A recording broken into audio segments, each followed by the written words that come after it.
మనం మటన్ చారు పెట్టుకుంటాము. ఫస్ట్ కుండి పెట్టుకొని అందులో పెట్టుకొని నూనె పోసుకుంటాం.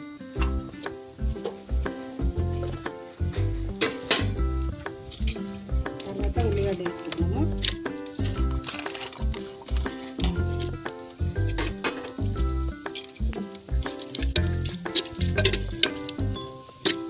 ఉప్పు వేసుకున్నాము.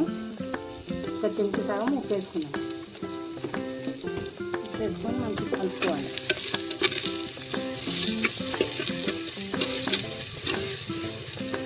దీంట్లోనే పసుపు వేసుకున్నాము. ఒక చెంచా పసుపు,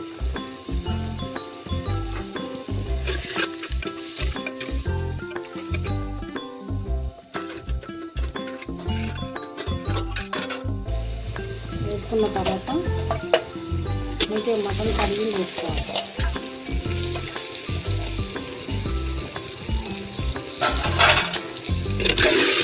కలుపుకోవాలి. కలుపుకొని మూత పెట్టుకున్నాం.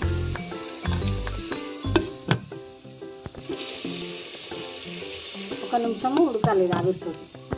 ఇప్పుడు మూత తీసుకున్నాము. మూత తీసుకొని అల్లం వెల్లిగడ్డ వేసుకున్నాం. ఒక చెంచా అల్లం వెల్లిగడ్డ వేసుకున్నాం. అల్లం వెల్లిగడ్డ వేసుకొని కూడా బాగా కలుపుకోవాలి. పక్కన కట్టాక కలపాలి. కలిపి ఒక 2 నిమిషాలు అయినాక కారం పొడి వేసుకున్నాం. మూత తీసుకున్నాము. అది ఉడికిపోయింది మంచిగా. ఒక గంట కారం వేసుకొని కలుపుకున్నాం. కలుపుకున్నాక కూడా కారంతో మంచిగా ఉడకాలి. ఉడికినాక ఎసరు పోసుకున్నాం.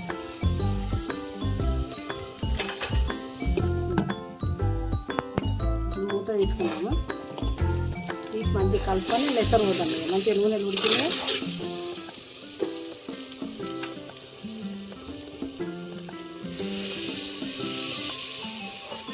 ఎసరులో ఉడకాలి. ఉడికినాక చింతపులుసు పోసుకొని కింద వేసుకోవాలి.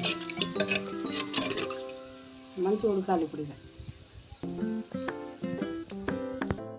ఒకసారి మూత వేసుకొని చూద్దాము. కలుపుకున్నాం.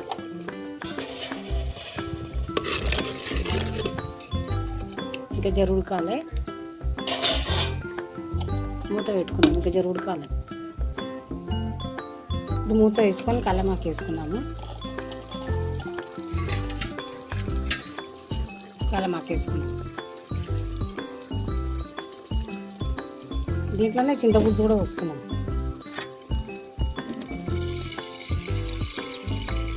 చింతపులుసు బాగా మసలాలి. ఇప్పుడు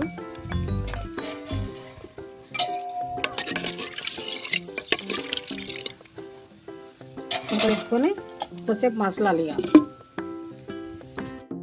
మూత తీసుకొని కొత్తిమీర వేసుకున్నాం. కొత్తిమీర వేసుకొని శనగపిండి కలుపుకొని చారులో పోసుకున్నాం.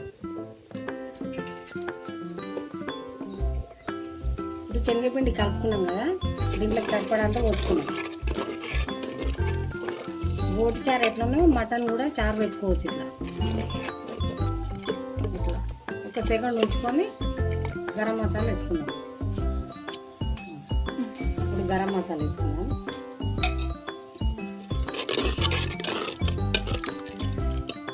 చేసుకోవాలి. అయిపోయింది.